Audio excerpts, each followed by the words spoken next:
गुरुदेव, जन्म को जय के साथ जोड़ने का क्या कारण है? जयंती को क्यों कहा जाता है?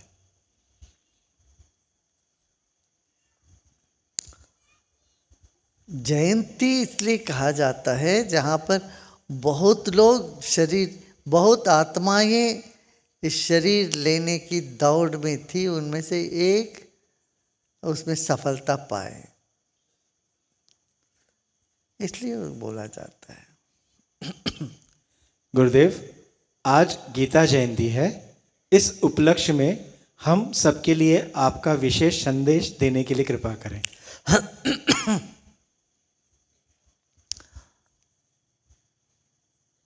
गीता का जन्म हुआ कुरुक्षेत्र में, युद्ध प्रांगण में।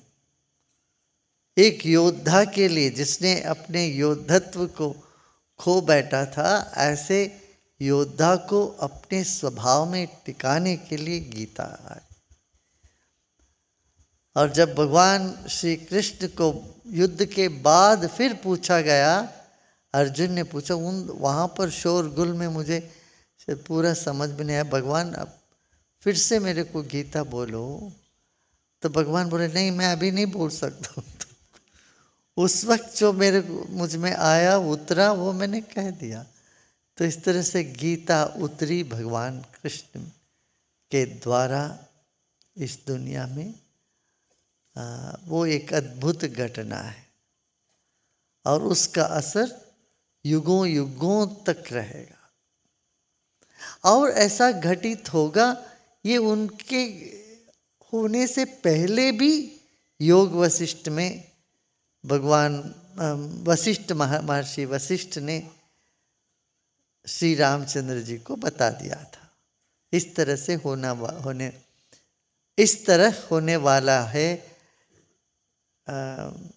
द्वापर युग में, ऐसा करके त्रेता युग में ही उन्होंने श्री राम जी को बताया था। तो गीता कभी हुआ कभी नहीं, ऐसा नहीं। आज भी तुम्हारे जीवन में गीता घटित हो रही है। और हम क्या करते, वो विषाद योग में ही फंसे हुए हैं। अर्जुन विषाद योग पढ़ा ना, शुरू में कांप रहा है, एंग्जाइटी हो गया, डिप्रेशन में है, डर लग रहा है, क्या करना चाहिए क्या नहीं करना चाहिए कुछ नहीं समझ में आ रहा है। इतने कन्फ्यूजन में अर्जुन रहे। और पंडितों जैसे बात करते रहे, जैसे बड़े ज्ञानी। ऐसे लोग बात करते हैं जैसे सब कुछ जानते हैं, जानते कुछ नहीं है। वैसे तो मर भ्रम हो जाता है, मैं सब जानता हूँ, मैं सबसे बड़ा हूँ, मैं जो जानता हूँ वही सही है। इस तरह से अर्जुन रहा और दुखी रहा। तब भगवान कृष्ण सबसे पहले बोले, अरे जिसके लिए रोना नहीं उसके लिए तू रो रहा है।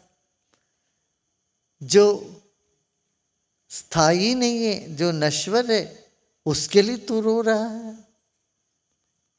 और विद्वानों जैसे बात कर रहा है, ज्ञानी जैसे बात कर रहा है, चुप। उनको तरह तरह की बातें करके आगे रहे। वो यही तो पूरा जीवन जीने की कला, पूरा वही तो है जो गीता में है, वही जीवन जीने की कला। आज नए ढंग से आया, बस आप लोगों को समझ में आए जैसे यही बताया गया उसमें। योग करो, ध्यान करो, स्थिर रहो।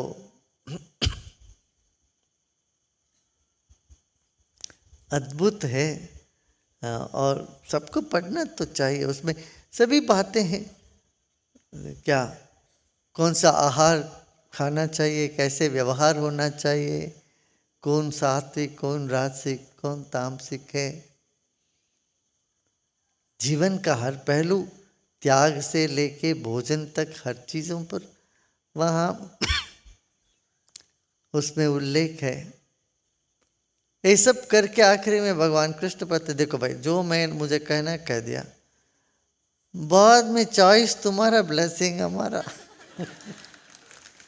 यही कह दे, जो तुमको इच्छा हुआ तो वही करो, मगर एक बात जान लेना, जो मुझे पसंद है वही करोगे, जो करना वही तुम करोगे।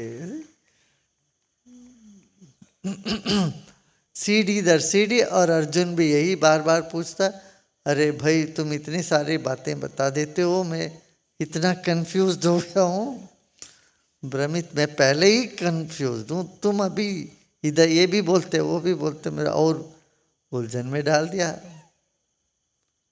मुझे।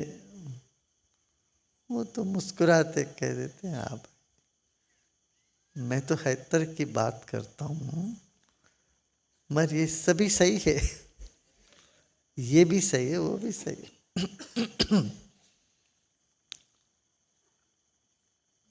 यही गीता का महत्व है।